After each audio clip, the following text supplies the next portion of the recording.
someone told me that I should stream.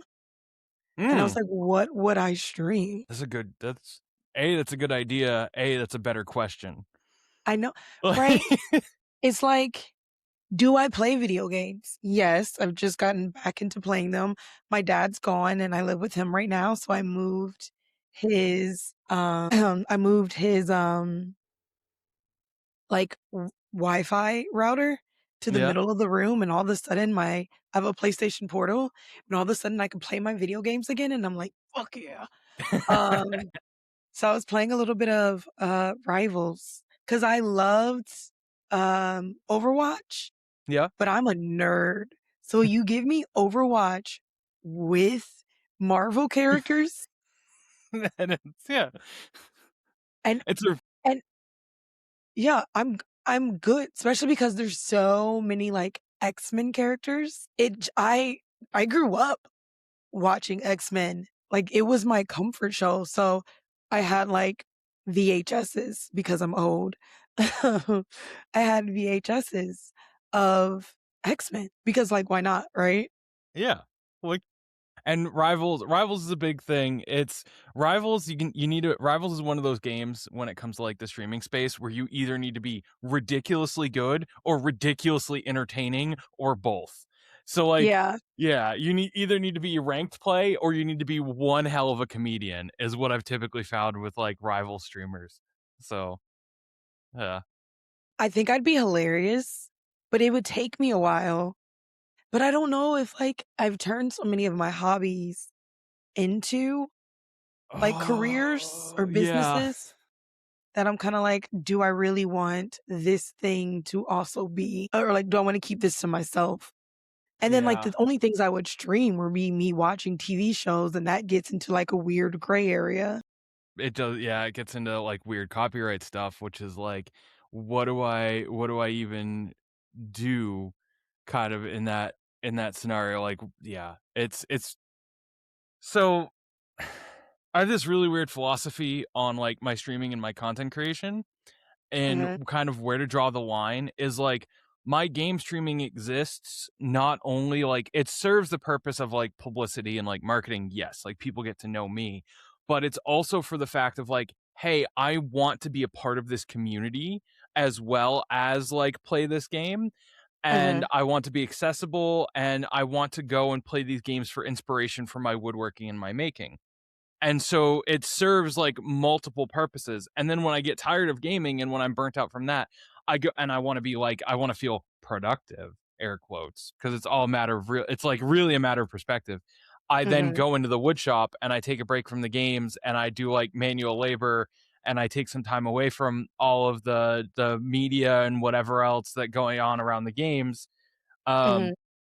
or I listen to podcasts and approach it from a completely different angle. So it's like when you stream, you need to have a purpose for yourself, Yeah. not just as much as you need to like be on for the community. Because like there are people who find streaming fun, like myself. We're masochists. We're just we want punishment. But there are Okay. other and that's a complicated relation. The we're not going to get into parasocial relationships between chat and streamer. It's just not, and Oh no, mod. it's I find it to be so okay, so I will Yeah. sometimes like stream me working, which doesn't work out well, but it is Okay. really what I like. I love the like come work with me type things, but the problem is when I'm working, I'm so silent. Yeah. And therefore you need to like do well on like your tags and your keywords so people find you, and the people who are looking for coworkers will find you and watch your stream and whatever else. So like Yeah. the biggest advice I could give to any streamer who wants to start out is like make sure streaming has a grain of it that's for yourself, and be self-interested and invested in it. For me, it's seeking inspiration for the next project. And Mhm. that's what streaming is about for me, as well as interacting with the community and like having friends. Mhm. So streaming has brought me a lot of places that I didn't think, but being a diversified streamer in that I'm also a woodworker and I have a skill set outside of content creation has opened that many more doors for me in like tech and streaming, which is really like cool. But make sure walk away, Blake, is that Yeah. what I want you to walk away with is make sure there's an element of it of this is for me in your streaming. And see, that's why, like, for me, like, I'm automatically speaking of, I'm, like, ending me shooting content real quick because I shoot, like, a day in my life. I don't know if you've seen them, but I shoot, like, a day in my Yeah. life, content, and that I love. It doesn't get a lot of views, but I do love it. I'm a reality TV girl. Like, when I finally could watch MTV when I was in high school, I loved, like, The Real World. I love seeing, like, the intricacies of someone's day. I think it's just so fascinating how people live their lives. But I'm a psychology major and I like sociology, so, like, that makes sense. Um, but I'm not streaming my every moment of every day because go fuck yourselves. But, Yeah. like, I really do like, that's the hard part because for me watching, like, reality TV or TV shows is the most entertaining thing that you could, like, get out of me. Me and my mom watching Project Runway is hilarious. It's just me giving commentary and be like, "I don't like him. Get him off my screen. Can he be done?" And my mom is just looking at me, and I'm like, "I'm serious. Get him off my screen." Like, those are the moments where, like, my personality comes alive, Yeah. and so running into the copyright stuff is, like, really hard. I mean, I guess it's easier if you don't, like, show it on the screen. Yeah. So I've been thinking of, like, adding but it's so much work, like, I do so much. I I do so I Okay, I follow you on Threads. I hope you see my interaction notifications when I. By the way, Yeah. just side note for editor slash audience slash whatever. If you see me looking off to the side, my monitor is here, my camera is here. So I'm trying to I'm camera training myself to look just above the camera to make it feel like I'm watching and interacting with you and the viewers at home and whatever else. But then you're But like, "But I need to see your yeah, face sometimes." I need to yeah, exactly. I need to so if I'm ever, like, looking like little side eyes off it's because Blake is actually here. I'm just pretending that you're right there. So pull back the curtain for the audience a little bit, but, Mhm.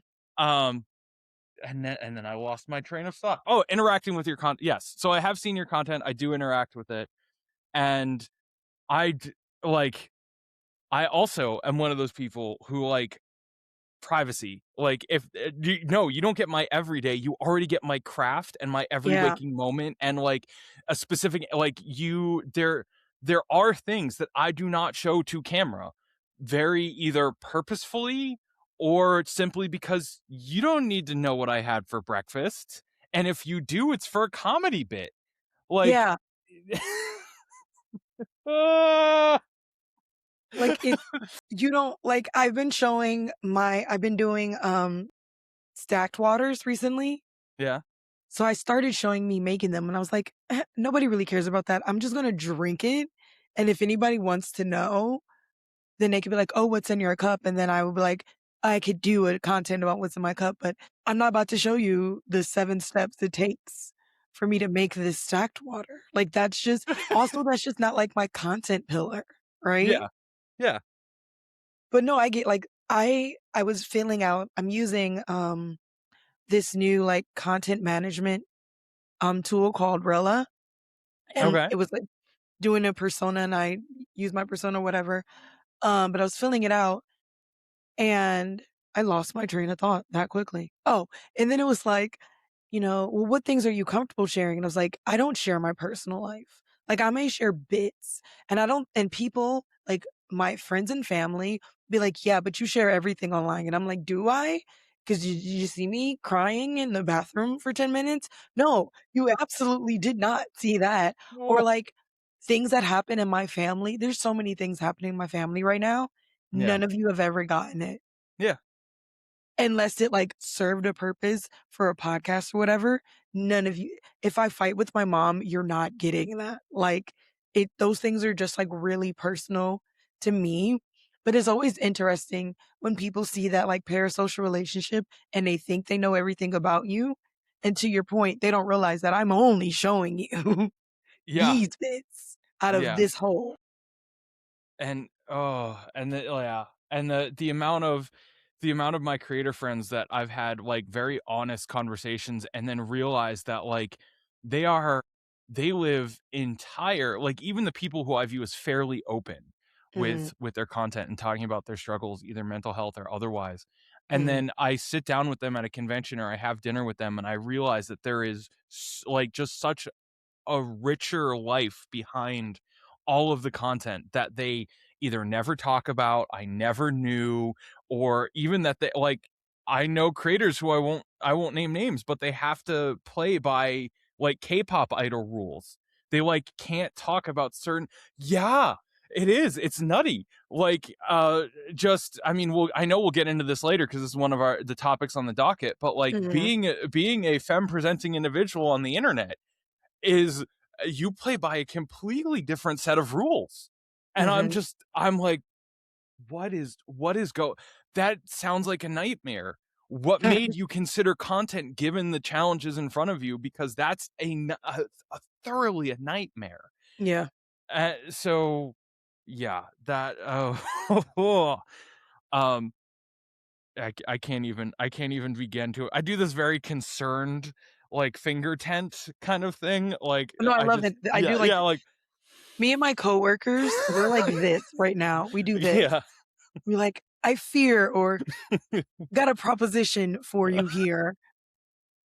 So that's what but I mean, it's still a finger tint. It's just like Yeah, yeah, yeah, so I completely get it. Um, all right. We've been talking. Let us run this. yeah. I've been using the system for so long, but they just changed it. There we go.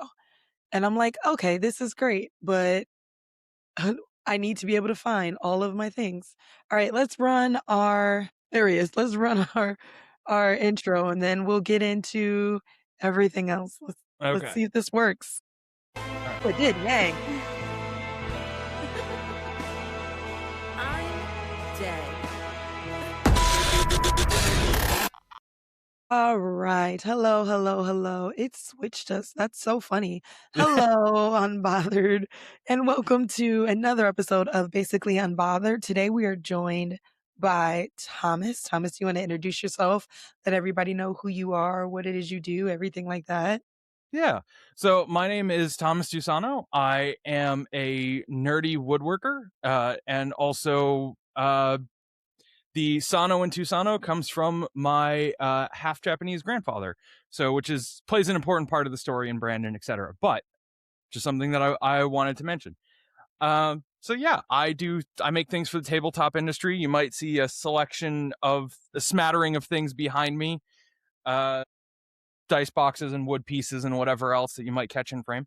But that's basically my whole job is making nerdy things for nerdy people.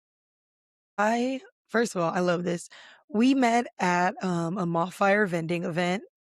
And he's the sweetest person because he gave me this big game kit or box that I gave to my cousin. She loved it, by the way. She came down here last fall and I finally got to remember I was telling you that I wanted to bring her there, but Yeah, time didn't work out for me to be able to bring her. But she loved it. She's still doing, I don't know, we haven't been communicating as much as relationships ebb and flow, you know? But we share a Canva. So I know that she's still doing tabletop gaming, specifically nice, D&D. But awesome. that's how we met, and I loved your stuff, and I've actually been really sad because I haven't seen you at another Mallfire event.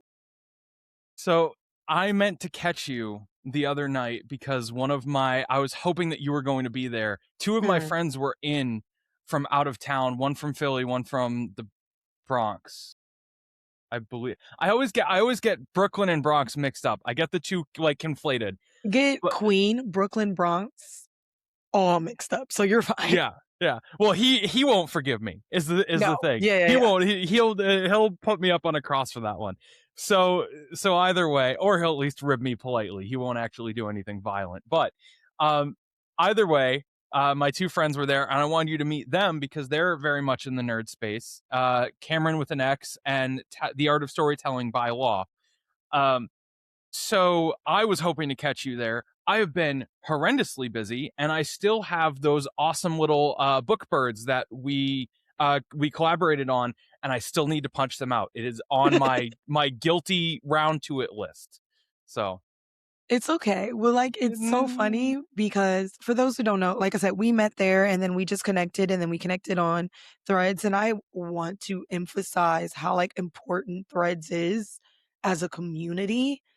I was talking to my sister, like friend, sister, and she was like, "Yeah, I'm actually working on a group that I wanted to talk to you about, which is called the Creatives."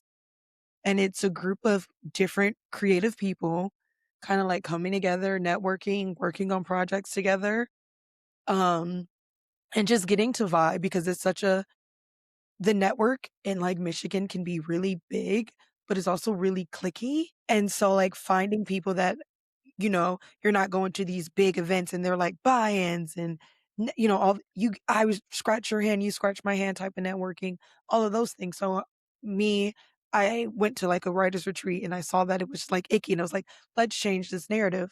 Um, but she was like, "Yeah, so" 'cause she's not, like, versed on the social media. She was like, "Yeah, so should we be posting on Facebook and Twitter?" And I was like, "Ooh, honey, let me tell you that those are the last 2 places."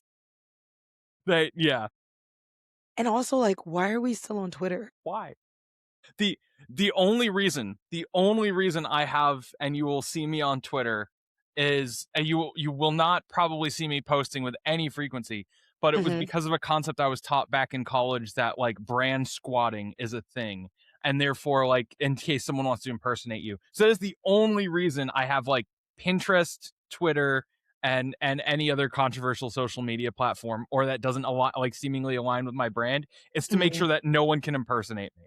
So It's funny because 'cause I'm getting ready to do an Instagram for the creatives for that specific reason, so no one can impersonate us, and I was just talking about, like, right now, TikTok is not shooting my videos out, but I had this thought. Okay, so TikTok, to be in America, had to jump on a whole new server, right? I don't think that that server was prepared for because, like, if you saw, as soon as it happened, the whole thing went down. mm, So, I've been wondering this is an island concept. So, in the islands, what they do and they do it some in, like, LA and some other places, but they do rolling blackouts. okay. So I wonder if because I noticed it's been going on for like 2 weeks, which is around the time that the World Cup things started getting really big, Yeah. and they're pushing out World Cup content like crazy. Okay. So I'm wondering if they're saving their servers to make sure that they push out the content that they think everybody wants to see, World Cup and other specific things going on. Because Yeah. if you notice when, like, Coachella happens, your videos won't get pushed out a lot. When Raining Man like, all those things that people a mass amount of, like, specifically influencers and content creators that are high are promoting, because they're always gonna give more availability to those people because those people make them more money. Yeah. I've noticed that, but I was telling people, like, this is why you can't just put all your eggs in one basket, right? Because while TikTok is failing me, Instagram all of a sudden wants to push my reels. Hmm. It's Yeah. it's so interesting, but again, those are owned by 2 different companies still. So Yeah. their practices are different. Social media is hard. I have been either trying to crack it, or like involved tangentially somehow with it, for at least 10 years. And Yeah, even growing up with it as a digital native, I did not like fully understand like the keys to the car that we were handed, kind of scenario. I still don't. yeah. I don't think any of us will, until like you're given that kind of like, you actually go and see the server rooms and you understand it from like a software engineer's perspective. And sometimes I think they're so siloed that even like one engineer who's over here handling like chat does not understand the engineer who's handling main feed. Like they're just, yeah. So No, no. I I was gonna do a book, yeah. like an online book festival, and what is the chat that, like, everybody loves for, like, online gaming and stuff? Discord. Yeah. Cannot stand it. Let me To your point, that is what I felt the most. Discord was the most disorganized. Like, everything's all over the place. 5 people are chatting in here, and then they're down here, and then they're up here, and you gotta be in 7 different groups, and I was just like, and on top of that, this specific book event would only chat on Facebook Messenger, which, let me just tell you guys, is one of the worst things you can do for your brand. If you're using Discord as a way to organize things, please keep your chat on Discord. Very few people in the millennial Gen Z age are using Facebook nowadays. My Facebook got, because Facebook gets hacked easily now. My Facebook got hacked, and I was just like, okay, my life is legitimately better. When your Facebook got hacked. Like, it got hacked, and the only thing I'm upset about is my photos. Yeah. But the funny part is, it's hacked to the point where I can't get in, but they can't get in, and it's just like, guys. But I do have backups. I always keep backups. Yeah. So I always have a backup. Like, I miss my photos, but if I ever needed, like, my actual government name, I never use that Facebook at all, but it exists. And I do have a Facebook for Blake Gabrielle specifically as well. I just don't use it. Facebook is stupid, but it it to the point, like, it is hard to understand. Like, I could understand social media and, like, the, like, background and planning, because I have a lot of my mom's a Virgo, I have a lot of background in planning. You grow up with a Virgo, you learn how to organize. I'm just gonna tell you that right now. You grow up with a Virgo, you learn to organize. But I That went on skipped this me because August 29th. I am the most chaotic person well, alive, that's but because I mean, like, you're not that close, but you might still have a little bit of Leo in you. yeah. Your Leo might be, like, taking over your Virgo side or whatever. But, no, like, Discord, I looked on there and I was like, I literally taught myself how to build my own website. I mean, via Wix, but still, I taught myself how to build an intranet for my job using Microsoft. I can't remember whatever they use to make websites in Microsoft. Discord humbled me. I was like, "I can't do it. Find somebody else. It's not gonna be me." I I Humbled have me. I have a love-hate relationship with Discord, and that is that I tolerate it when Discord is good and the voice chat hang is going and everything Yeah. else, and like that's awesome and whatever else. But like asking asking even the same group of friends who I have known for like 8 to 10 plus years using a singular Discord server to you like herd all the cats that they have going in different chats and like have a it's like it's difficult and like then like little sub arguments pop up in other channels and then you're Mm-mm. like, well, wait, haven't you been keeping track of what's going on in this? I'm like, no, I have a life. Like, what is And that ultimately was the reason why I didn't do the event, yeah. because they were terribly organized, and I'm not gonna name the people because people might love them, and I'm not here to, whatever. They were terribly organized. I hated it, and on top of that, it was by the time I realized that I needed to do all these things, because there's 17,000 Discords I gotta join, and they're all giving different things, I couldn't even, like, sign up for events. So basically, my whole purpose in this book event was just for my book to be seen in graphics. And then I had to design graphics, or they design graphics on Canva, and this, like, mystical night forest type thing, which was cool. But then they're like, you can't change the theme of this and blah blah blah. And I'm like, none of this goes with my branding. So you're all dark purples and deep golds and deep blues, and I'm like hazy pink and muted, like those things. So like I'm making them with my brand and everything, and they just contrast so terribly. And I'm not about to change my branding. It was so bad. It was so bad. I mean, but the thing is that everybody wants to be a part of it, and they don't realize, like, the differences. Now, I will say I'm gonna do a shameless plug here, although it's gonna be too late for people to get this, but I'm gonna be a part of, another live book event as a co-host, and it's Pages Against the Patriarchy, and their branding is beautiful, right? It's yellows and it's colorful, but it's in a way where it's not too deep and dark, where your branding can't mix well with it. Okay. That is not something I had ever considered as a concern of a lot of different people of whether or not like I understand like brand like topic, but brand aesthetic also fitting into event is like, oh, hold on, I had never considered that. Yeah. I mean, that's why, like, event hosting is such a weird, like, space because there's so many things that you have to think about. I am happy, like, Mallfire's been doing a lot better, 'cause they have, like, new people taking over the event thing, so the last one that we did was actually really cool, and a lot of people showed up, and their branding is pretty minimal, and which is really good, and, like, there's nothing wrong with maximal. I'm a more minimal. But there's nothing wrong with maximal. You just have to, like, be aware that, like, maybe you can be like, "Here is our color schemes. Just use one of the colors so that people can match." You know what I mean? Okay. But Yeah. all that being said, let's get into our topics.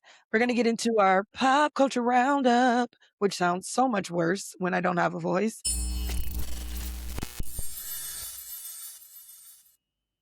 Quick interruption before we get back to the chaos.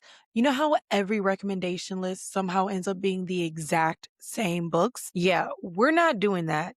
That's why I opened Blake's Indie Author Bookstore, an online bookstore dedicated to indie authors and the stories that deserve a whole lot more attention. I spend my time finding books from independent authors so you don't have to scroll for hours hoping that the algorithm gets it right. Whether you're looking for romance, fantasy, sci fi, thriller, or something that completely surprises you, there's a good chance your next favorite book isn't sitting on the front table of a big box bookstore. It's sitting in an indie author's catalog waiting to be discovered. So if you're ready to read outside the bestseller bubble, visit Blake's Indie Author Bookstore and see what you have been missing. Because around here, indie stories find their readers. But our first topic of today is that Giselle, and I'm not going to say her last name, Buchin? Youngkin? Yeah. Yeah, I don't know. Giselle, the model who was married to Tom Brady. There we go. I hate Yeah. saying that, but her last name is unfortunate. Like, your last name is not difficult to say. I just don't know Yeah. how to pronounce it type shit. Yeah. Um, Father's Day just happened and she snubbed Tom Brady in her Father's Day post. And it is it, it has created such an interesting conversation on the interwebs. I It's so petty. I don't do you Mm, like sports? I'm a sports so girl. okay, here's my horse in this race, all right? Okay. Is I grew up going to New England Patriots games. Did not necessarily love football. I'm still not like if sports are on or someone has tickets to a game, I don't like go like rabbit at the mouth, but I'll be like, okay, cool, let's go.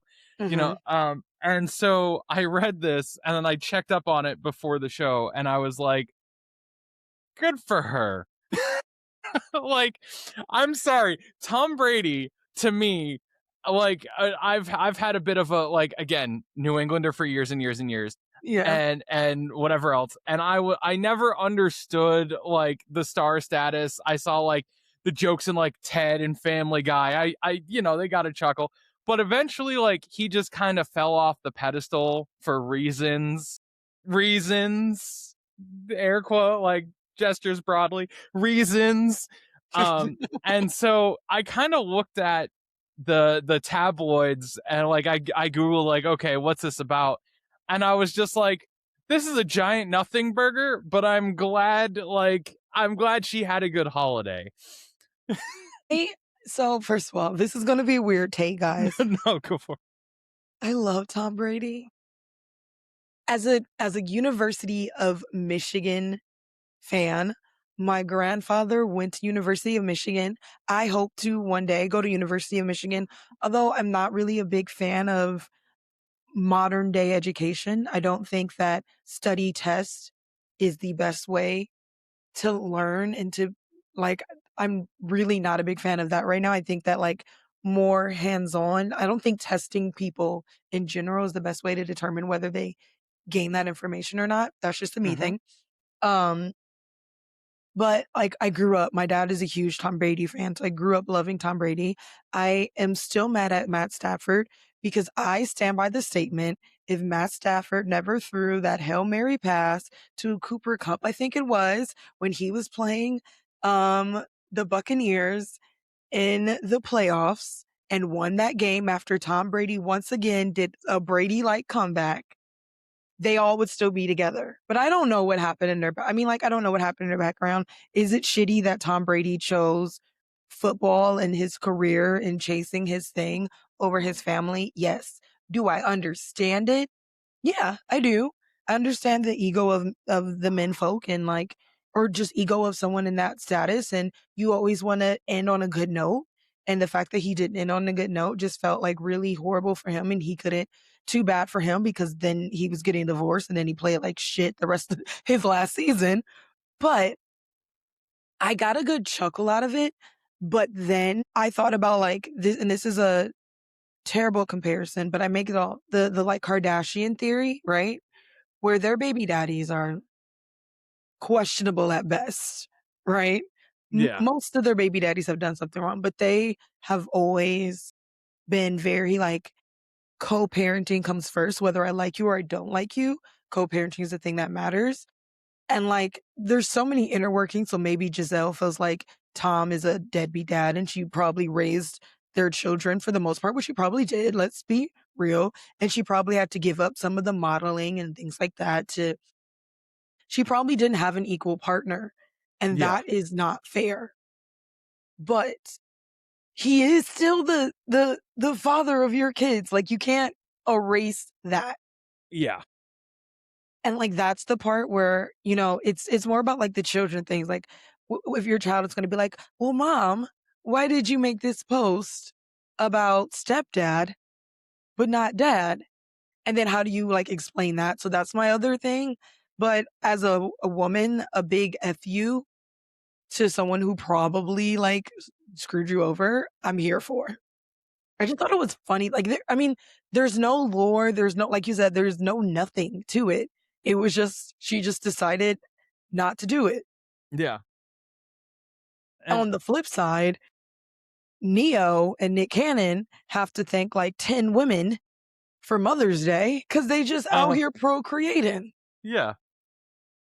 Oh So, god. like, I don't know. The biggest discord I saw was like not giving recognition to your ex, which I love, but I'm a very like, your story is built by the stories that came before you. Mhm.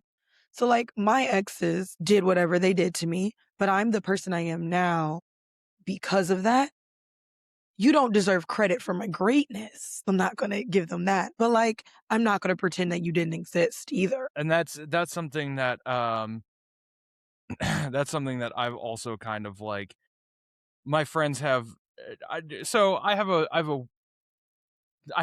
don't have any relationship with my father. I'll put it that way. But my friends have like wondered, like I make jokes about how rightfully angry I should be, and my friends are like, "Will you drop this already?" I'm like, "No, this is funny to me. This is healing. This is how I'm dealing with this."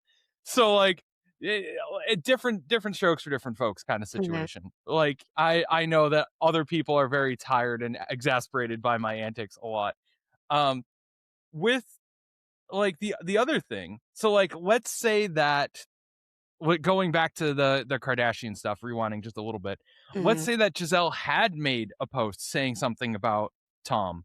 Mhm. Like the tabloids would have been all over that, no Hey, matter what she yeah. did. And if she split it up the middle, they would have been, that's interesting. Like they're gonna be hanging on that she lives in the limelight and they're going to Right. be hanging on every last word and opinion and thing that she puts out there. So I kind of like I'm kind of hand wavy when it comes to like air quotes Hollywood news. Yeah. Like and like at least when it comes to like interpersonal things, unless there is a broader, like a larger social implication, like like going on. But Yeah. otherwise, like there is something you can pull out of this, and it basically is like, I think I'm trying to think of how to express this tactfully, because I'm like not walking on eggshells, but I could very carefully say something I regret, or very mistakenly say something I regret. But like, I think the broader thing here is the press letting Giselle's holiday here, her private life with her family, be this larger event. Like they're always going to stick Yeah. to, like, always frame it as, oh, she snubbed Tom Brady, instead of she's celebrating this new, like she's celebrating her She's happiness. celebrating she just had a baby with this man, like, she's happy. Yeah. I agree with you, but this is why I think so I used to be a big part of the Mother's Day post, Father's Day post, happy birthday post. I don't do that shit anymore. I tell my mom happy Mother's Day to her face, or if I can't see her on the phone, I tell my father happy Mother's Day to his face, or I can same with, like, birthdays, because I'm not gonna give you 'cause and I think me and you are kinda similar. I'm gonna always operate on the thing that I'm gonna make it, right? And I think that other people should operate there. Like, if you start planning your content, your media, and, like, your strategies as if you will get there, then you start thinking about things differently. Like, how if I do this now, I'm gonna have to do this forever. I'm Mm, not I'm not gonna give anybody any, like, fire about, like, saying happy birthday or not happy birthday or Mother's Day, not Mother's Day. The people that I care about, they'll get it personally. I don't need to be performative for Instagram. And I think that's the bigger issue is that, like, all celebrities now feel like they have to be, because if they don't say happy birthday to one sister, because maybe they forgot or whatever, then everybody's like, "Oh, they're fighting," or their friend or whatever. Then the media webs are gonna be like, "Oh, they read too much into it." And my strategy is just to not give you that ammo at all. You can't read anything into something I'm not giving you. yeah. I loved, I forget which song this was on, but I loved Mike Shinoda's takeaway, saying that he only does written responses to press interview requests. And it was, there's a larger lyric in a Linkin Park song somewhere that or a Mhm, Fort Minor song somewhere, where I'm mhm. like, that is the move. That is the smartest thing to do, because people can, especially nowadays, like take what you say and chop it up and mix it around like they've always had been, but Yeah. now today to a ridiculous degree. And so I was like, giving a written receipt and a two-sided conversation, Mhm. like, I definitely now am like, great, can I get that in a text or an email?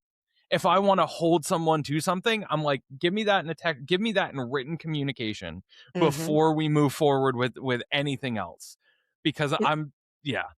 it's the same way, like, when I'm on Threads and I wanna, like I'm looking for people, I'll do a meeting, but then all of my communication will be via email, like, I send my document.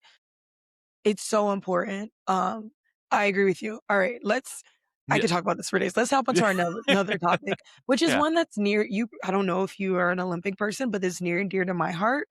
So, Gabby Douglas had been trying for the last Olympics to get or like the world USA competition or whatever Hmm. to or worlds, I guess, to get back into gymnastics. She's doing this thing. If you guys don't know, I recently listened to this audiobook about what was his name? Oh my gosh, hold on. I need to know his names because it's important. Okay. He was like the one that was caught up What was the audiobook? it like had his name, Larry Nassar. Oh, So yeah. Gabby Douglas was in gymnastics when Larry Nassar was huge and uninhibited and was just doing his disgusting thing.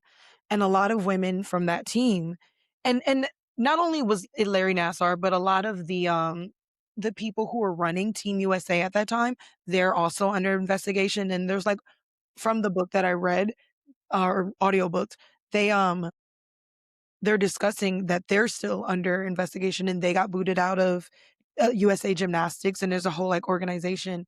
because it created like a terrible environment for them.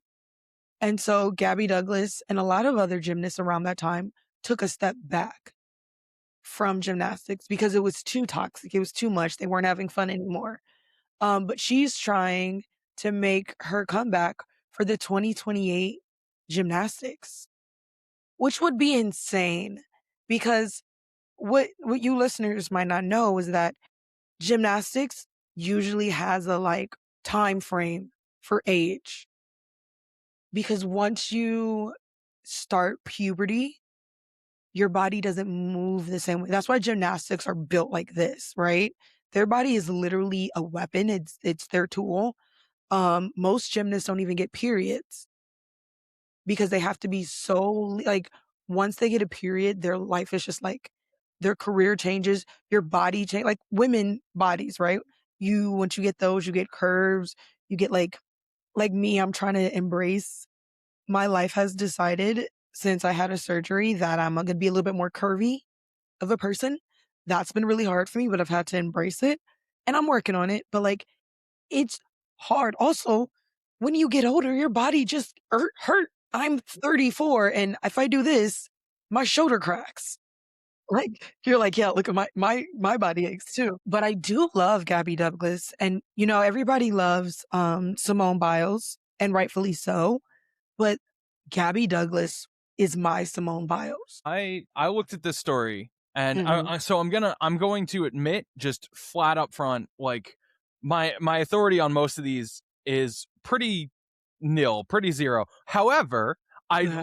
I looked at face value, I read like what I could, and so I'm looking at Gabby's Wikipedia page, and I'm like, wait a minute, she competed in like early 2010s, and and it's now I'm like exact like I looked at my watch and I went, whoa, this is whether or not people realize it, this is an accomplishment in and of itself. Simply try like whether or not she qualifies for the Hmm. Olympics Hmm. to get back up on that horse. Wow, that was a terrible pun. And to try again and like that's massive because she is only like 30, she's early 30s because I think it was 95 her Wikipedia said 94 95 Hmm. said she was born. And I'm sitting there I'm like that's going to be howling torture day in and day out. Forget like the early level of acuity that she performed at for, she that was and I avoid I hope this isn't too charged or like I'm not being what's the word? I'm not being derogatory. It like her prime was in the early 2010s. And I I say don't think. that only like statistically, Yeah, I don't statistical no, prime. I don't think that that's I think that, like, first of all, you don't have to worry about the things being misconstrued with me because I know Okay. your intent. Yeah. Social media can go fuck themselves. Um, le Yeah. legit like, people it's so funny because side quest real quick, my everybody calls me a man hater, right? So I made man hater merch, but my parents are like, "It's so infuriating to us because we know that you're not." Like, we've watched you champion for your dad and your brother and other men and like that. Like, we know that that's not your heart, but because I call out bad behavior, that's how people take it. And I'm just like, I can't control how you're going to take it. That being said, you're right. Like, I also wish that we could be a little less sensitive in the media or a little bit more understanding that, like, not everybody is just saying things to hurt people's feelings or to be rude or whatever, because she is out of her prime. That's not a bad thing to say. It's a fact. Gymnastic prime happens in your teens. Everybody knows that. So, and to me, that's an important part of her story is that she is out of her prime and she's trying to make a comeback. And that's not something that now there are some gymnasts.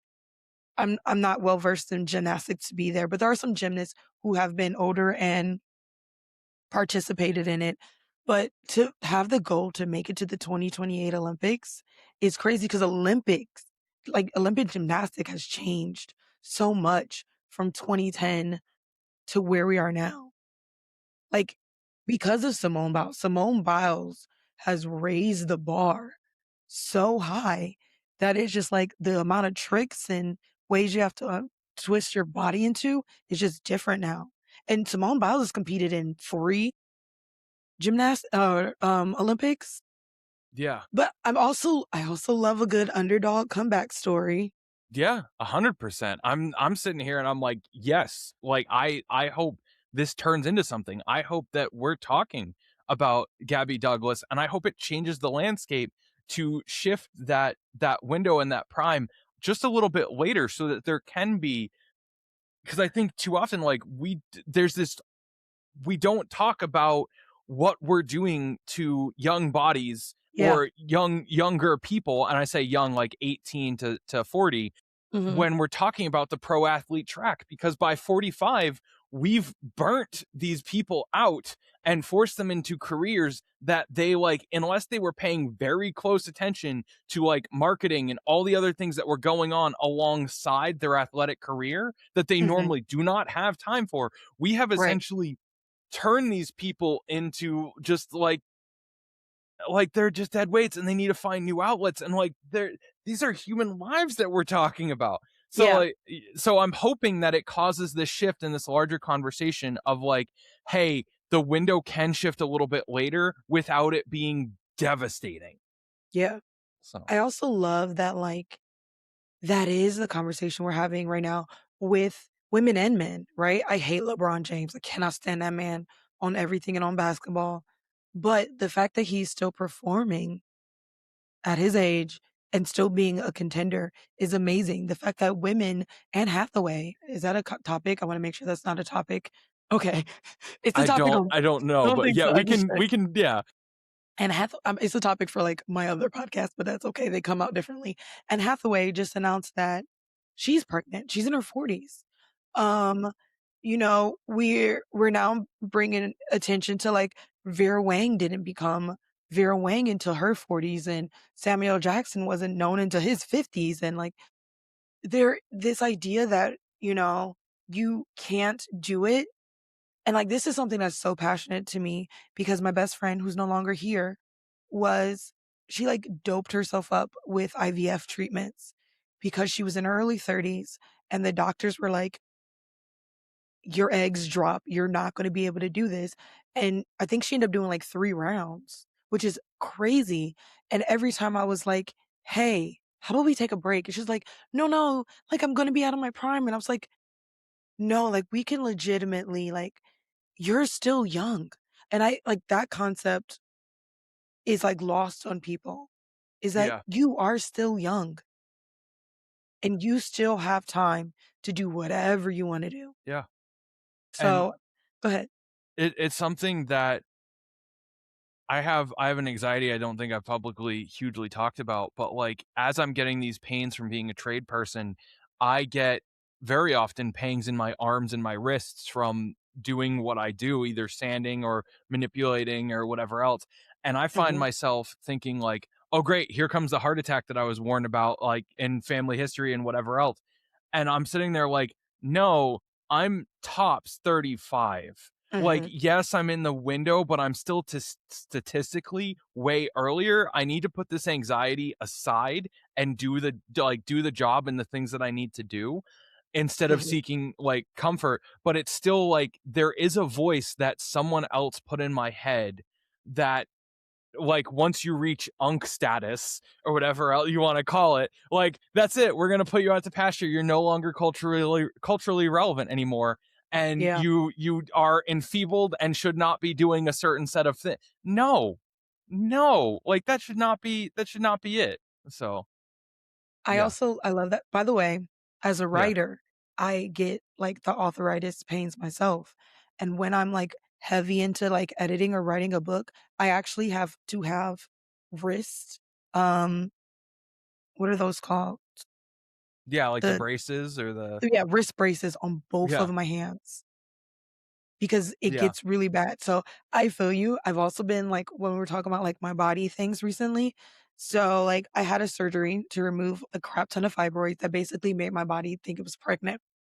And so to me, since then, my body has been like, you were pregnant. So now you spread out. And that's been really hard for me. My mom was having a conversation. She's like, yeah, well, it was the same thought of like, our family isn't small. You've been the smallest of our family, but that's in our family genes." And then I'm thinking about like, "Oh, but our family has cancer and heart disease, diabetes." And I'm like, I don't want any of that. And it like even affects the way I look at my body. And then I go to the doctor and they're like, "Oh, you're at like 165. We need to work on that." And I'm like, the fuck? It the crazy amount of like because I get the same anxiety, the crazy amount of anxiety that people put on just like normal aging. Yeah.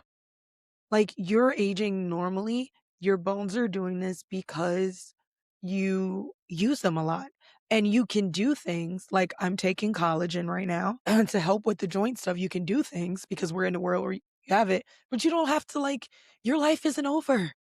You don't have to go down the, like, the health spiral, you know? Yeah, the gloom and doom of like, no, this is it. I'm expired. Let's go. Like, okay, put me in the ground already. No, Yeah. there's so much more to be done. So Yeah, there is. All right. Getting on to our last topic. Will Smith recently said that money stops buying happiness after a certain amount. That amount was 1 million a year. Now, I think that part of it is his own perspective because obviously he makes more than 1 million a year, but the concept is still the same and it's a psychological study that at a certain point, like money can buy happiness up until a certain point. And the interesting thing is I was just watching a TikTok about like the class systems right now where like poor, um, just above poverty, low, low middle, middle. And you'd be surprised that I think right now, low middle is at the end cap is 85K and middle is somewhere in like middle straight is somewhere in the 100Ks.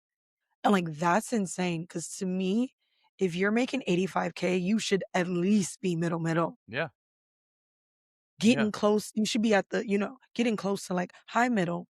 And then it also made me feel sad because I realized that I was living in almost poverty. I was, like, low class, and I was like, "Thanks, guys." But is that 1,000,000 because everything in the world is shifting and becoming more expensive, and you need to make more money to be more comfortable? on on this, Okay. I'm torn between wanting to give Will Smith a hug for admitting this, Yes. and on the other Yes. side, I'm kind of like, I think it's a little lower. Like, I think like you've grown accustomed to a certain standard of living and like etc. And so for you, like that number, like 1 million, is reasonable.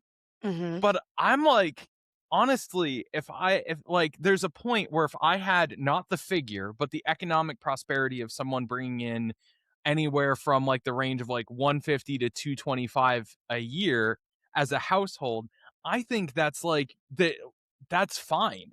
Like that level of prosperity is more than anyone can kind of need or imagine. Like, unless you are the goddamn Brady Bunch, why do you need a 5,000 square foot house? Like, why do you need Yes. so I'm going to just go like, you're probably going to be editing this and gently wonder where the USSR anthem is coming from another room. It kind of like, where did that audio get in here? Like, so I'm just gonna I'm just gonna let that fly because there's no other way anyone could interpret what I'm saying. Yeah. uh, but yeah, at a certain degree, like we've been over Maslow's hierarchy of needs. Can you tell I've been waiting for this topic? Can Oh my you tell? god. You're like, "Yeah." By the way, you know what? Keep going. I'm gonna look up Maslow's Okay. hierarchy of needs because I just So want people to know. yeah. So basically, like I think that after a certain, like after your needs are met, be honest, be like, the rest is just like flexing on people. The Yeah. rest is all ego. Like, why do you need anything beyond but to be able to like say you had these experiences? And it's wonderful that people have the opportunity to have these experiences, but at the same time, why would you ever need anything beyond a specific point other than to say that I like other to check this bucket list? And at that point, let's just communally agree that we all have a list of extravagant things that we want to do and strive for them rather than aspirationally building a dragon's hoard of wealth to the point where other people are impoverished and we're stepping over them. What kind I of sorry. No, no, I agree with you entirely. So, like, I have I have, like, a whole plan. I call it my blow up, glow up plan, right? Yeah, So that's for when I have my glow up and I blow up, because it's happening. I'm affirming it for the both of us. It's thank you. happening. Um, People will be surprised to know that the first thing that I want is just to have a loft. Maybe a penthouse loft if I'm gonna be, like, extra fancy, but a loft. I don't need that much space. My second thing I want is to get a space in St. Thomas because that's where my family is from. Again, Mhm. not a crazy amount of thing. I would want a bigger house there than I even for myself because that would be what I would want. Like I could bring people to, my family could stay at, yada yada. And then like a house cottage in Colorado, because I love Colorado, but, like, nothing big, extravagant, just enough. I lived in a three-bedroom house that was old, and I'm filing for bankruptcy because don't get houses that are too big for you. My lesson. I loved it, but, like, that's one of the things that had 3 bedrooms, 2 baths. Like, it was beautiful. It was had a lot of space, but did I really need it at that point? I mean, I filled it, don't worry. But that's the thing, once you have more space, you feel the need to fill that space. Yeah, And I realized after having to let go of my house and going through my bankruptcy process that, like, I don't want that much space. I don't need like, some people I don't have kids. Maybe need 2 bedrooms for a guest to come stay yeah, with me. yeah, Outside of that, like I would rather spend my money on anything else than putting a good portion of my money. Now, do I want the place to be a little bit more luxurious? I'm a little bougie, of course. I will like I have certain anxieties as well, and, someone explained it to me as a contamination anxiety, which okay. is really fascinating, but I also have anxiety about, like, cleanliness. So, like, one of the reasons why I love lofts is because, like, it's all open and it's airy and it feels clean and fresh and energy is flowing through it. Um, I older things because now things are made to give, like, that feeling of Yeah, clean and whatever. Older things, although I do love wood. If you guys don't know, wood eats up humidity and then throws it in your house, and your house becomes just a humid bucket. Um, but, like, those obviously I have those things, but we don't need a $700 million 12-bedroom mansion for you and your 2 kids. yeah, no one does. No one does. No one does, and, like, you know what? If that's how you wanna choose to live your life, sure, but my other pillar when for my blow up, glow up is to be giving back Yeah, immensely, yeah, and that's the other I mean, that is one of the things that I do appreciate about Will Smith's family, is that his kids I honestly don't even think they live super lavishly, honestly. From, like, when they have the red table talk and everything, they've never seemed to be the type of people who are like, "We need this gajillion mansion." I think Will is a little bit, and he's learning, that's what we're kinda getting from. Because Jada's more like, "We could live off the earth." And their kids are very much like, "We could live off the earth." I mean, Jaden is he's working to build, like, a food kitchen for homeless. He created Jaden and Will donated the most amount of money to Flint, which is just wild. They don't live here. They don't know anything about the Flint water system. but I think they also understand, like, the cultural significance of Flint and what it, like, means to do Yeah. something like that, which is Yes. also very aware of them. Like, that is yes. So, But so I think when 1 million is a little too off track, but we do as society really need to look at what is actually important. So like for people, the Maslow's hierarchy of prioritization. I learned about this a long time ago in psychology, and I'm glad that you mentioned it because I completely forget. Basically, It's a pyramid, and it basically says you cannot move to the next point in the pyramid unless you have reached this first one. And it's really important because that explains poverty, that explains systematic situations that keep minorities and people who are impoverished down. And that explains like your mindset, right? And how it's hard to move up and out of systems and class systems. So the first one is your physiological needs. That is the first thing that needs to be met. So you have to have air, food, water, shelter, clothing, and be able to sleep. That's your first, that is the first need that's met in your mind. To me, that is what's called living in survival, right? Along with the second step, which is health, employment, property, family, and social ability. Those two things that you're living in, that's just living in survival mode. But that's where most of us live. Some of us are lucky enough to be in love and belonging, which means that after you have those needs, so I want to be clear, after that you have those two needs met, then you can move up to love and belonging because then you have the emotional space um, to do so, which is friendships, family, intimacy, and sense of connection. And trust me, if you've been in a place like me filing for bankruptcy, that family, friendships, intimacy, and sense of connection does actually not matter anymore. You like literally forget that that's important. It's very important to us, but you forget that it's important. Then after you have all that, you can work on your self-esteem, which is why most of us have low self-esteem and are just like pushing our problems on other people. And then after that, you can reach self-actualization where you have morality, creativity, spontaneity, acceptance, experience, purpose, meaning, and inner potential. But if you're not like meeting those bottom levels, you're never getting up there. Yeah. Yeah. So And like I've that had is why, sorry, go ahead. no, I was about to say I and not to again climb up on the cross and nail myself there, but like I'm currently at this thing of like I'm having to utilize some of those to manage others. So I'm using it like which sucks, but that's the whole starving artist conversation. Get into Yeah. another day. Yes. Yeah. Yeah. That's why starving artists are so stressed out because what we're doing is we're trying to be at self-actualization and self-esteem without having the physiological safety and security things. So we're just like living on a cloud, barely Yeah. making it. That's why some may seem unstable or whatever sometimes. It's because to be an artist, sometimes you have to sacrifice base needs and that fucks with you mentally. But a lot of people also don't get that. My best friend, she'd be like, you could just get a basic job and just pay for your things. And I'm like, oh, honey, I'm going to hold your hand while I tell you this. if only, if only, if only. Because I don't think people understand that too. Like, I'm really embracing the fact that my body was never meant for a 9 to 5.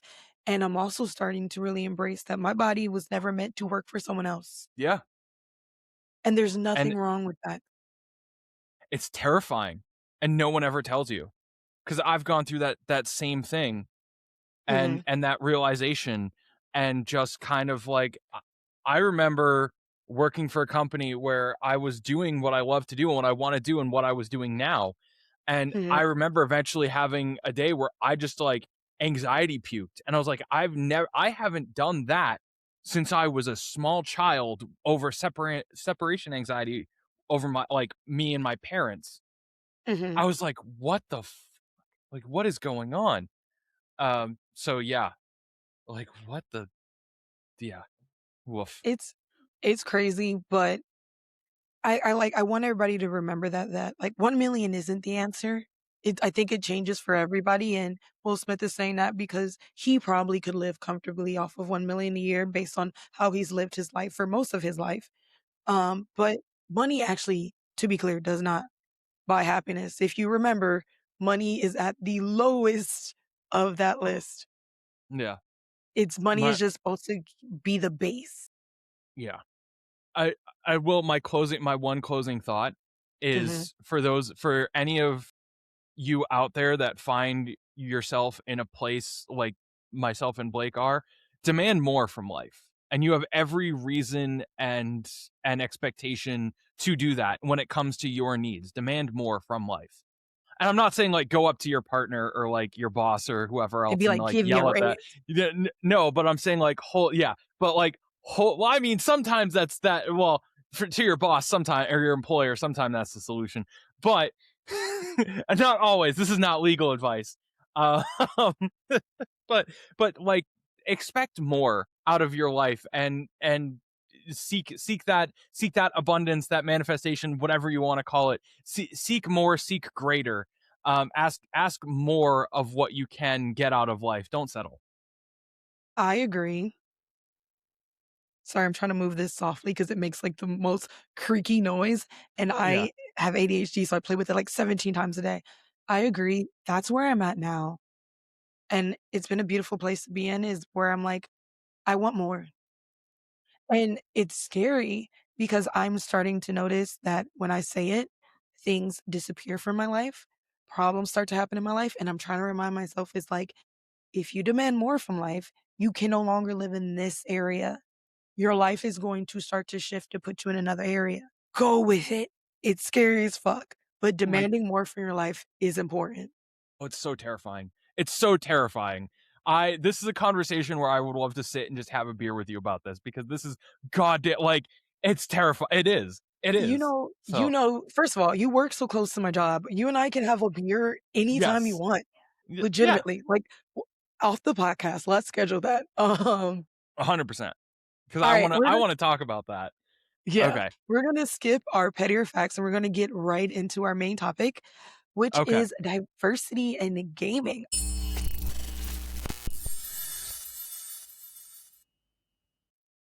Quick pause, because if you love dark stories that don't flinch, Olympic War isn't a soft love story. It's violent, it's chosen, and it costs everything. Through war, betrayal, and survival, Moonstone fights for devotion that refuses to die. This is a Black, multicultural dystopian series about power, sacrifice, and what rises from the ashes. Olympic War and Phoenix War. Read them wherever books are sold. First of all, let me tell you, I'm so excited to talk about this because, as we stated earlier in the episode, I love gaming. I'm not like crazy into it, but I grew up in a like my dad had PlayStation.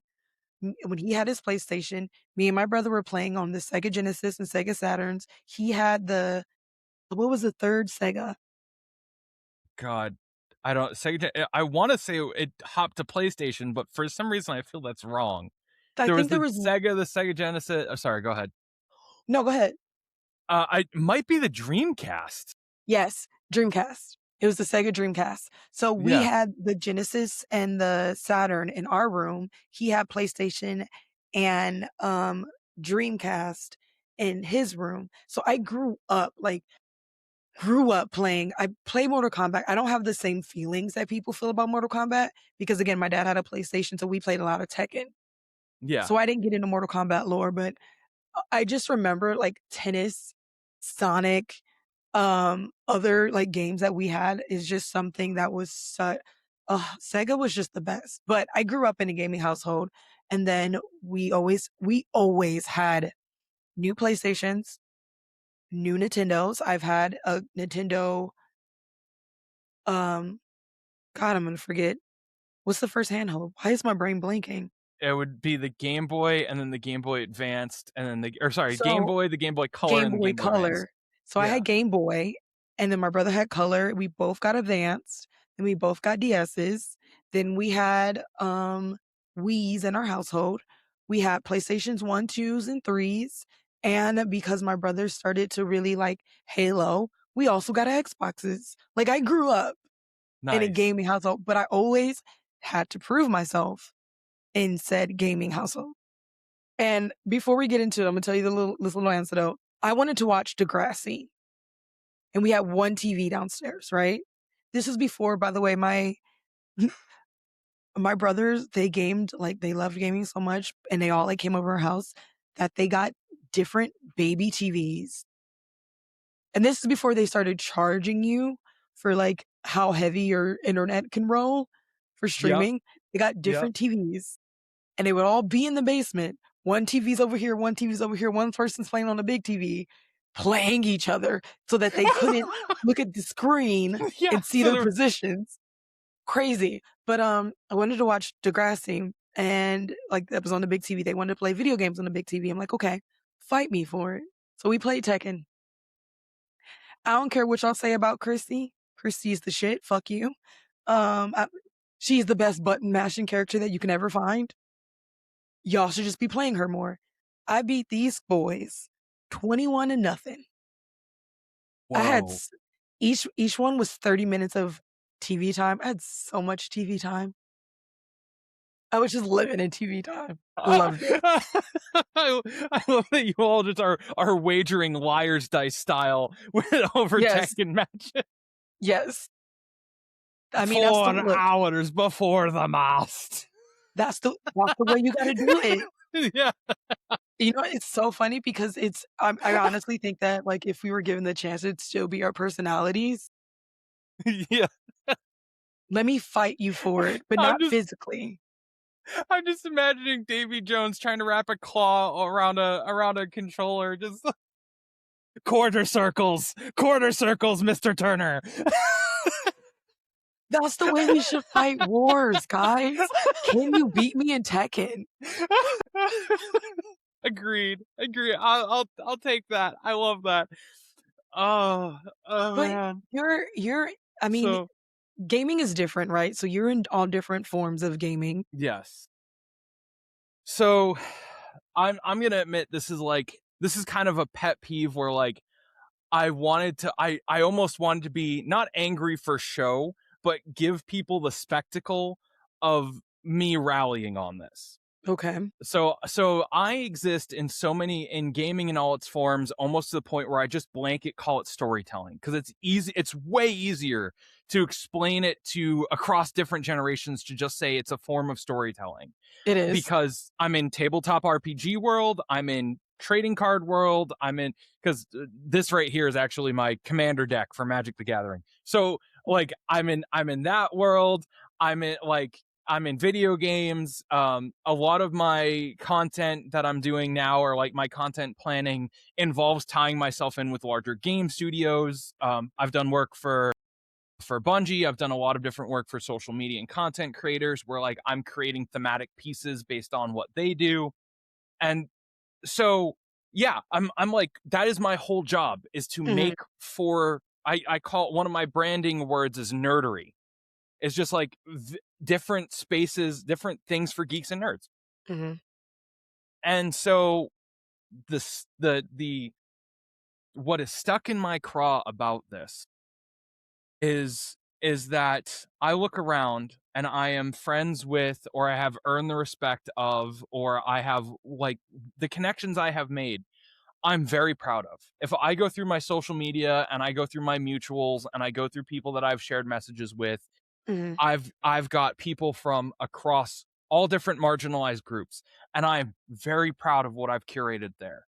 mhm, Um, and it is close to my heart because I while I don't necessarily share pain with other like let's just be open and honest. Look at this. Look at I'm pale as daylight. It you know, and everyone would believe so. Until you know you meet my hold on. Until you would see a picture of my grandfather and then you'd be like, "What, Thomas, why are you being held by an Asian man?" Because that's like they want like I would walk into hardware stores with my grandfather when he was teaching mhm, me like trade skills, and they'd be mhm, like, Harry, is this one yours? I was a full foot and a half taller than him, barrel chested, and here's this little Asian man walking in like this, and he's got a Viking, like a full blown Viking behind him, and they're like, that's your grandson? Yes, yes, that's my grandson. So anyway, because my great grandfather saw it, because there are other people in my life who have seen discrimination and hate and pain at the hands of it. mhm, And if I were to pretend like that did not exist, I would be doing all of them the greatest disservice. A mhm, disservice to my friends, a disservice to my family and my ancestors, a disservice to basically everyone around me to pretend like that it doesn't exist just because I can.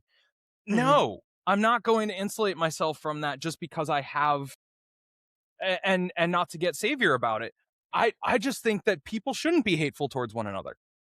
So, I I don't sorry, think go it's ahead. first of all, I don't think Yep. it's savior. I think there are people who have savior mentalities and they don't know it, and sometimes it's just their way of learning, right? Um, I'm actually seeing this a lot in the AI sphere where a lot of people are trying to take on AI is bad for the minorities and I mean, obviously they have their own skin in the game, but they talk about things that the data centers or whatever use for it.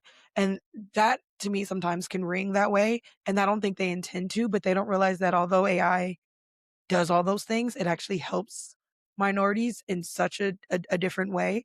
And like you can't you can't take on a fight. You can aid a fight that minorities have. You cannot take on a fight that minorities aren't starting, Got it. kind of thing, you know? I Yeah. think that's when like the savior complex kind of comes in is when you start trying to take over.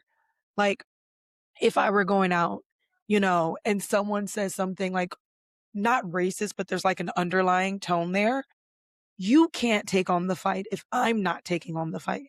And that's where it starts to feel like savior complex.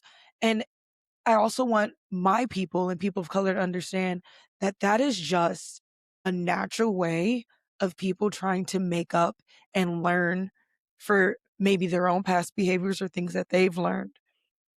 Um, that being said, though, you don't have that. I think that it's important for people who are the people that are marginalizing or come from the type of people who are marginalizing to be open and outspoken about things. And that's why I don't get into like, I love the discourse, but I'm not going to shame anybody for things like that because it's like the only one that's going to check a man is a man, right? Like to be realistic, the only one that's going to really check a woman is a woman. The only person that's going to check a rich person is a rich person because they know how to speak the language. And that is where, like, unless you have emotionally evolved, which unfortunately not many people have, people can only meet you in your sphere. This is why I created the podcast in the first place is that we just examined pop culture and laughed about it, but also looked at it of like, what does it say about society and things going on or whatever. That's me meeting people where they are. Right. Mhm. Um, so I think that calling out diversity from your color of skin is also really important. I thought Tusano was gonna be like Italian. Now that I know it's Japanese, you're my new best friend. I have Ah, I have a 少しわかりまsevereすか? well, I mean, I have a severe love for Japanese culture.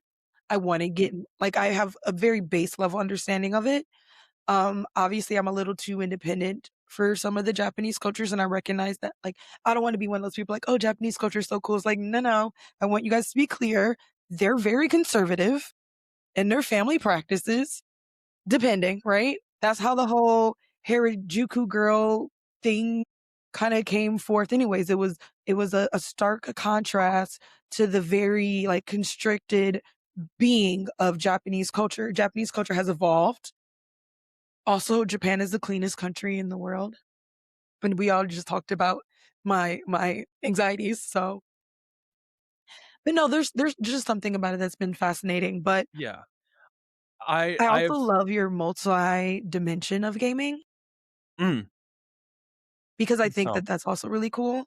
yeah. Um, but while we're talking about it, which dimension where we're talking about tabletop, card, video gaming, all other forms of gaming, where do you see the most issues in? I'm gonna jump and say I think it's tabletop.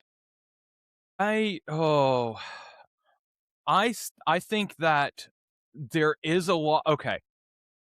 So, here's like my sliding scale. I think that there's a broad problem Mhm. in video gaming. I think there's a lot of toxicity that has come out of video gaming in Mhm. its entirety, and Mhm. like I that such that it's pervasive that the image we get when we say video games is a person swearing at a screen and possibly throwing a controller like it is they're like in my spheres in my perspective I have Yeah. seen unfortunately the meme is that you know what do people sometimes they soften something by calling them gamer words, and I'm like, please no, dear God, I do not want that reputation. But like, okay, but I will say, to validate your concerns, I see the most brigading and the most concern for issues come up through tabletop. So I will say it's gotten better. I Mhm. love the gaming world's reception to I I saw, from my limited lens and perspective, I saw an embracing of Abria when she took the head of Critical Role. And I was like, yes, beautiful. What's up? Critical Role. Yeah. Yeah, I yeah. When it comes across my TikTok, I'm so geeked. Oh, I love watching the Can clips. can have you seen Wayne Brady as Tyrion Darrington in the latest in Vox Machina? I was Okay, so the way that I'm gonna like, while we're talking about this, I'm gonna describe. So I grew up in the African American culture, yeah, and African Americans can be very limited in their thinking of what's socially acceptable. We okay. have grown from that. But, like, when I grew up, like, watching anime and liking Japanese culture was like, "What's wrong with you? Why are you trying to be white?" Right? Like, I got teased endlessly for it, and now I get to watch my friends' kids grow up, and watching anime is just a thing. Like, it's a massive thing. Same, like, I don't know what it is about, like, the Black culture and trying to be cool. I think that's a big part of it. Is that there's this need to be cool, and so anything that's viewed as, like, not cool is basically pushed away or, like, um, differing from what the societal norm of the identity of. So, like, I played Yu-Gi-Oh! When I was growing up, right? Fucking love Yu-Gi-Oh! Hell yeah. Um, I'm such a nerd. I had a dual deck, for the ARM, Yeah. was in St. Thomas, me and my brother just being like, "Let's do," like, we're kids. Yeah. But, like, tabletop games, D&D, Magic, all those things were things that I avoided because that was just, like, too nerdum, and I could only be so far. So I think that some of it is, like, video games are socially acceptable, so you have a wider range, which also invites people to be more socially unacceptable in the way that they speak to people. But I Yeah. think that, like, card games, tabletop games have been a little bit more like the golf, if I could say, of gaming. Oh, I that don't wanna say hurt, golf. but at the I'm only I don't using golf as, like, exclusivity, like, a lot of people don't get in for, like, Yeah. people who don't understand, like, the gaming. To me, it's just been, like, video games is something that's like the NBA, the basketball, everybody's kinda getting into it. Tennis, let's use tennis. Card games and stuff like that is more like tennis where it takes a little bit more effort to get into. And I don't know if you've kind of seen that. I know that it's changing. But I said all that to say, finding out that people like Wayne Brady and, Vin Diesel are, like, super nerds are the best thing I've ever found out in my life. Yeah. So, I hope I will, Blake, I'll make the recommendation when you have time, Okay. put on the Vox Machina animated series, because it's fantastic. And they actually, so like, what I don't know if I lucked out and I dodged the bullet, but the reason I bring up Terry and Darrington is because I was thrilled in the best Mhm, way possible to find out that Tyrion started out a white character played by Sam Riegel at the table, Scanlan Shorthalt.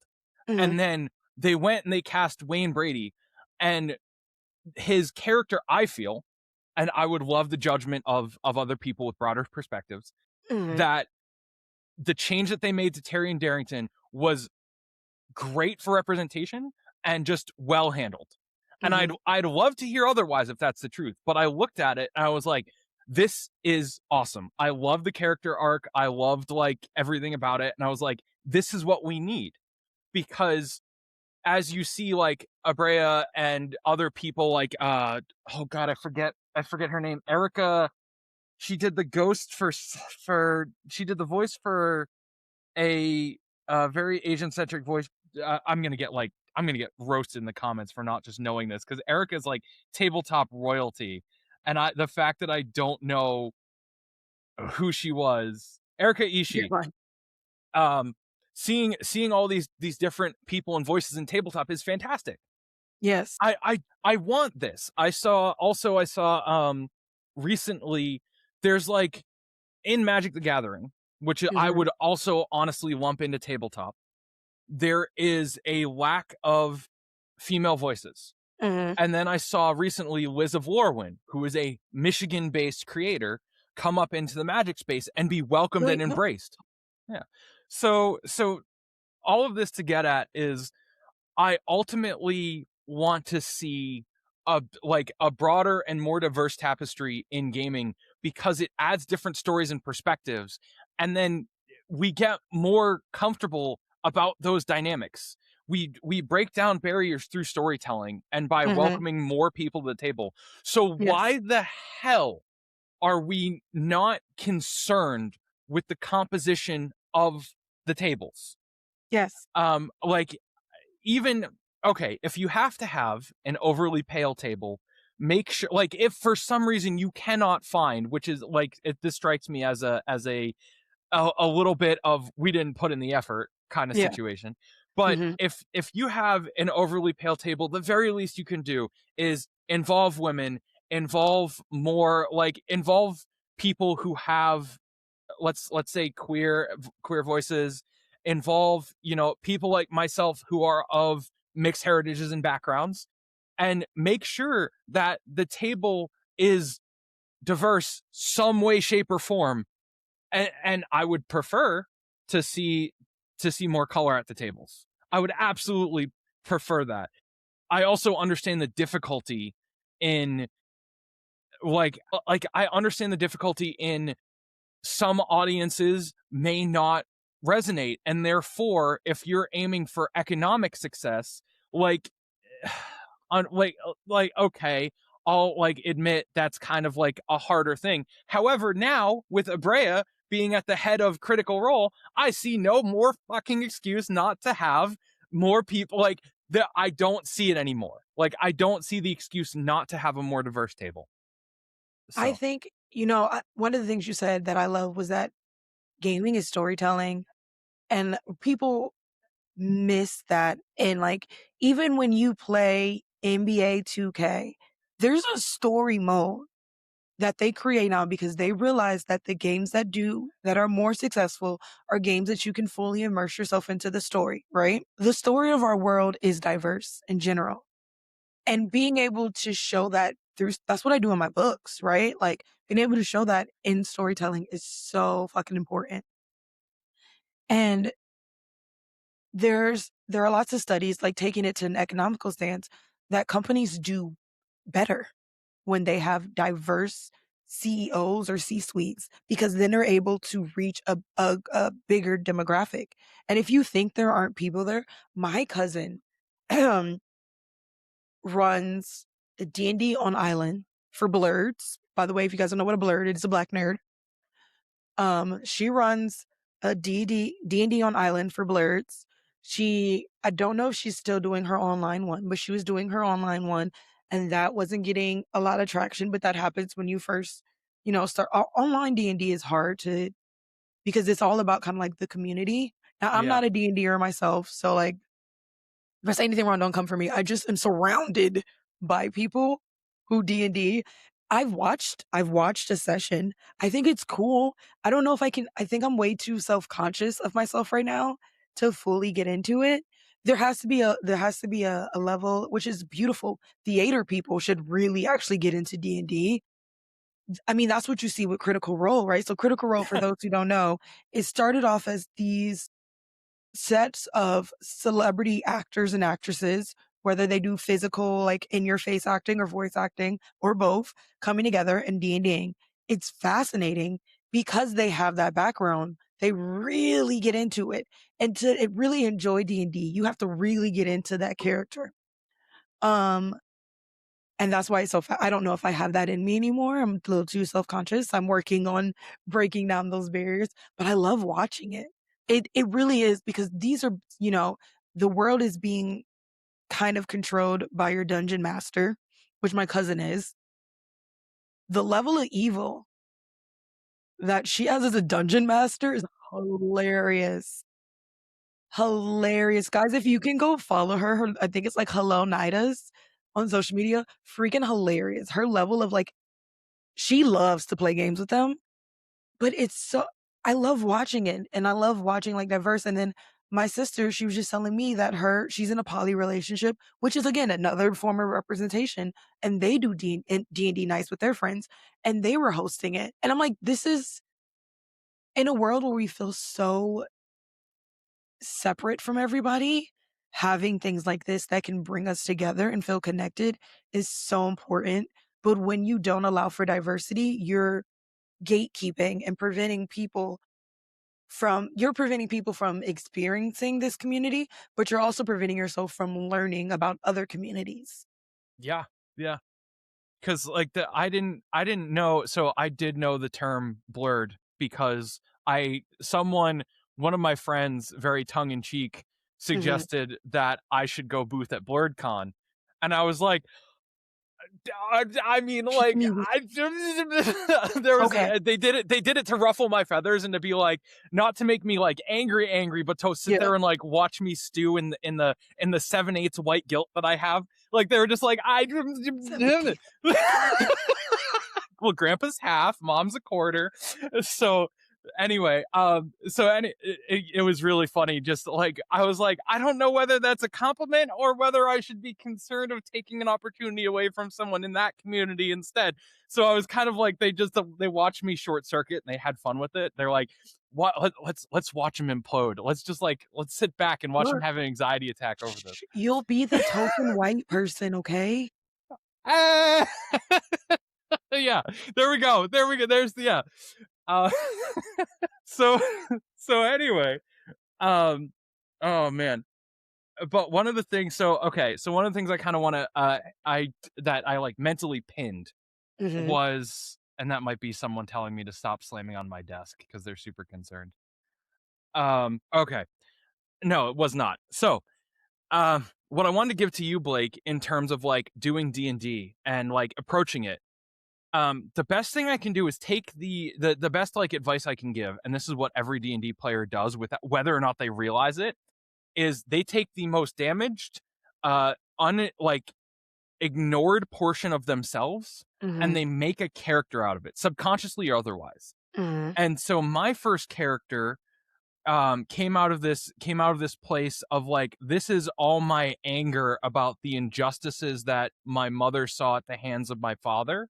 I'm going to Mhm. make him the biggest, angriest mama's boy on the face of the planet, and I am going to give him a giant sword. I talked with my DM about this, that contains the remnants or soul of his dead mother, and then he is going to be a uh angry cleric at the hands of a god that lets him forge things by pulling them out of pools of lava, and Mhm. like, and he heals people by like, the party met him in the most horrific circumstance where he was in a gothic hamlet town that was beset by monsters, and he was the triage cleric, and they run up to what is basically a triage, like a triage tent set up Mhm. by the stables, and they're like, why is the farrier's forge going? And they walk into this like big angry guy with these fiery red veins through him, going like, bring me more iron pokers.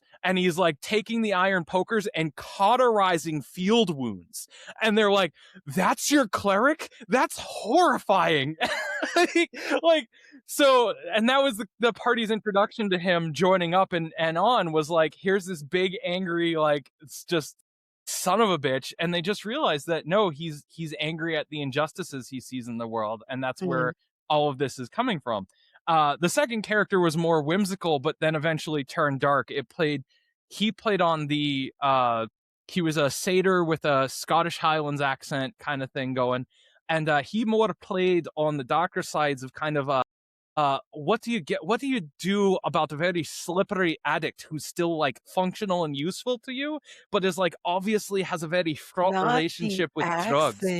Yeah, accents. I would do all these different accents and voices for them, and like that was a really interesting story of like his name was Willie O'Clovenstride, and he was really really fun to play, and just kind of slip in and out of, and that was more more that was like he more dealt with the trauma of not my own addiction, but the justification and excuses I made for my father's addictions. Yeah. And like that was what Willio was exploring, whether or not I realized it. Oh my god, And we have and so so much to talk about our family history. so to spin this back to Mhm. like how does this all come back to diversity in gaming is because now you have people who can talk about and deal with different traumas, be it generational, be it from race-based traumas, be it from community-based, be it from familial traumas. They now have an outlet to tell these stories that might expose and broaden the perspectives of others and make the tapestry that much more rich if we only allowed people to get these stories out. And not allowing them in the first place is silencing and stifling these stories, which is a damn shame and something that I'm horrendously angry about. So I it's so interesting because you and I are from different mediums, right? Although we have a lot more in common. We gotta chat. We yeah. gotta keep in touch. Um, but the interesting thing is that we whether you're in the gaming medium or for me in the author sphere, um, we're trying to do the same thing. And you're right, like storytelling has to be more diverse. And the fact that we gatekeep, whether we gatekeeping in gaming, because it's being gatekeep there, but it's also being gatekeep in publishing for authors. We're not allowing these diverse stories to get published. It's the same story. And I think that's one of the things I want everyone to understand. And I want this to be understood like cross like diverse people, right? You and I, whether you may look it or not, can share the same stories about growing up and people maybe treating us differently based on those things. And if you and I can come together, we create like a super mecca of minority and then we can take our super mecha and then bring more people in and we can just like D&D fight all the injustices and make a world where storytelling and creating is diverse for everyone.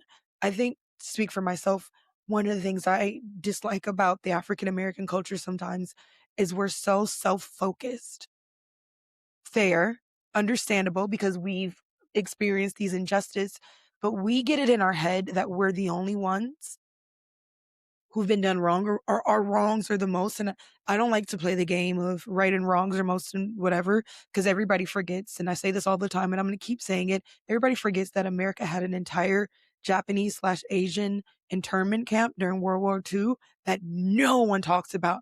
Nobody talks about the book that was Killers of the Flower Moon about the way they were killing indigenous people for their oil rights. No one talks about that. Trail of Tears. Nobody talks about that. How the police brutality affects Mexican and Hispanic males. Nobody talks about that. You know what I mean? And I'm going to because I think that an injustice to one of us is an injustice to all of us. Yes. And I want more people to and I the same way in our different spheres. An injustice to me in my storytelling sphere is an injustice to you in your storytelling sphere. And if all and that's why I created the creatives group because a lot of people are like, "Are you just gonna have writers?" And I'm like, "No, I want to have a broad focus of creative people who do all kinds of things because you'd be surprised how their things can influence your things and how we're all trying to get the same thing done even though we're use different mediums." Yeah. We're all out here trying to work where we're most comfortable, and because I think I said this to a boss one day when Mhm, I said like even if we move to a post scarcity economy where like no one necessarily needs money, you still social capital is still important. What mhm. we're good at and where like our skills and our purpose in life is still going to be very much at the focus of it. It's not the jobs we do that like I mean it is in a sense, but like it's not what I'm trying to get at what I'm trying to say, but, like, it's still going to be important if we take money out of the picture, what we do, and we'll still need to do the work of realizing that we are not different at or that different from one another. Like, we will still, regardless of money, we'll still need to do that. Yes. I'm finding myself in violent agreement and wanting to just go off at the mouth about it because that's, like, that's who I am a lot of the times. Mhm. My friends play a game called Don't Get Me Started, where they just, like, we choose a topic and someone in the car will go off about it because it's their special interest. My So gosh, that needs to be I need more friends like your friends because let me tell you, my mom is just like, "You're a time bomb. I can mention a topic and then you just go off." And I'm like, "Yes, because this is a," and then she's like, "Ch chill." And I'm because I'm very passionate, and honestly, I think we need more passionate people in the world. I'm tired of us telling passionate people that they're too much. That's stupid. We're the people that are gonna actually make change happen, so suck it up. But we are coming up to our end, unfortunately, which is sad because 'cause I've enjoyed this. You have to come back on the I have a podcast lot. anytime I you want. absolutely will. So, Um, I wanna give a highlight to your work, your okay. woodworking business, because I think it's fantastic. First of Thank all, you. ignoring the saying about me saying that when you have wood in your house, it absorbs humidity, that's just a fact. I love woodworking things. I can't afford, like, full woodworking things because if you guys don't know, it's stupid expensive, but, like, half of you can't see my desk, but half of it is, like, fake wood things, like, I have a fake wood crate. That might actually be a real wood crate. That one looks like a real wood crate because real wood crates are it's like the cheapest wood you can get, really. Yeah. It's like a pallet, you know? Pallets are really cheap if you guys don't know. Like, buying a pallet is expensive, but just getting the wood from a pallet yard is hella cheap. Quickest way to be able to build something is just go to like, a establishment, like, a and be like, "Hey, can I get your pallets?" And they're always trying to get rid of them, so they're like, "Yeah, you could build Go ahead. crazy." I have Go a pallet nuts. board bed. You can build crazy shit out of a pallet board. But your woodworking stuff is fantastic. We Thank you, Blake. still have the one that Mouthfire still has the one that we bought from you, the, dice what is it? The thing that you throw The dice little into? dice, the snack bowl and the dice Yeah. thing? Yeah, Yeah. yeah, yeah. Yeah. We still have that. We still Oh, use it. Your woodworking is fantastic, thank you. and I want more people, obviously, you have your passions and everything like that, but your business is also something that I think is amazing, and the way that you run it with integrity and morality. And for you guys don't know, we were talking about this project we're working on together. Thomas reached out to me, was like, "Hey, your life looks like it's in shambles." It was. Let's work on a project together to like give you something. Yeah. And it was like so meaningful to me because one, someone saw that I was like going through it, but it also was like, oh, someone still believes in the things that I'm doing. And I legitimately believe, like, I wish I could have brought my cousin to you so that she could see it, and, like, next time I can get her out here, she's gonna have no choice, I'm gonna bring her because your work is fantastic. Thank you. So I will say I've moved studio. I still work out of MakerWorks, but Okay. I've moved I just it was the end of my time at that other studio you visited, and so I Mhm. gracefully bowed out.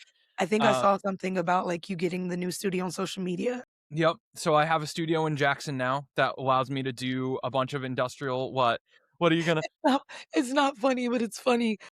My house that I don't live in anymore was in Oh, Jackson. I am okay. I'm down. I have the new studio is in something called the Sparks. Okay, Used to be the Commercial Exchange, and okay. there's a gentleman there who is trying his best to make it a small business incubator kind of historic restoration project all in one. So I will be able to do a lot more there, and that's also part of the reason why I wasn't able to get to those book birds is because I am constantly throwing myself into projects that I have no right nor bandwidth for. Yeah, you get the so that's why I said it's a guilty round to it, unfortunately. Like It's I okay. yeah. It just gives So me a reason to go to Jackson. Have yep. you been to the comic book slash game store in Jackson? I have not, but I will make it a visit. No, you have I to. will I will yes, I will make it a It's visit. downtown. I cannot for the love of me remember the name. It's an old establishment. The first half is comic books and manga. The second half is fully committed to tabletop gaming and card gaming, and they run games in the back of the place. Nice. So I will also say that like how I'm trying to run the business, Mhm, Blake, just to like kind of like peel back the curtain for some and like, oh, it's one thing to talk a big game about integrity running a business, and it's great. It's great coming from you and not me. But at the same time, because that means like someone else also believes this. Um, mhm, so what I do and like the different ways that I give back is 5 to 10% of my inventory, not my revenue, my inventory mhm, goes directly to charitable causes to either raffle off, do giveaways to like activate people to get them interested in. I give a lot of the time to streamers doing charity initiatives, charitable initiatives. I give to streamers that are doing aka good chaos or creating online third spaces for the marginalized. mhm, Um, and then I also do my best to foster third spaces in real space by giving my works on commission to game stores. So mhm. Opal Grove Games in downtown Detroit is one of my newest ones that I'm going to be having inventory with. They're fantastic, Ooh, minority and female owned.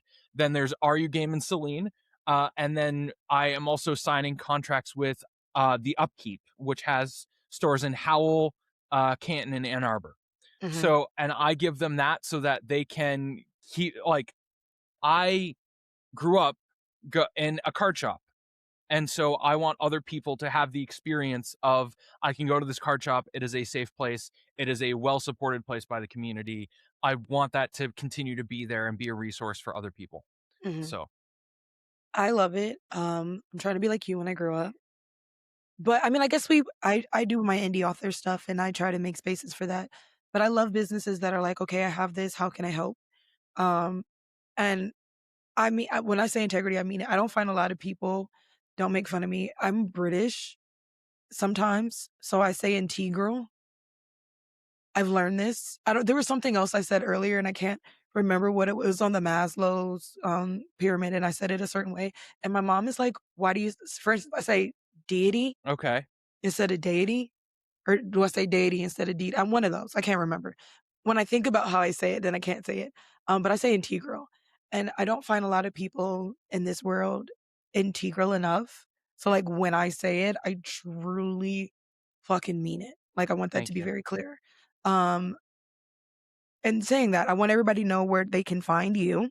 Oh, So drop okay. your link so they know. So have to send that to you, but you can find me at all on social media. It's either at Tusano Trading Co. or it's TusanoTradingCo.com. And I Mhm, have like a link tree in most of my social profiles where you can find the website and everything else. And mhm. I do gaming on Twitch as Tusano_gaming so that people know that that's what that is for. So Like yeah. it goes into you got to get all your stuff to feed into each other. Yes, you got to get everything to talk to each other and come online and like yes, and work with all of it Yes. absolutely. So, Yes. All right, Thomas, thank you so much. Like I said, we're gonna thank have to you. catch up. I'm gonna have to go to Jackson and hang out with you. There's a good Absolutely. Once there there's some breweries in Jackson too. So okay. there actually is a very well-known brewery called Agma, and like Mothfire loves Agma, and Okay. I think you would really like it inside of there. Ooh, okay. So we'll make a plan to go to Agma together, okay?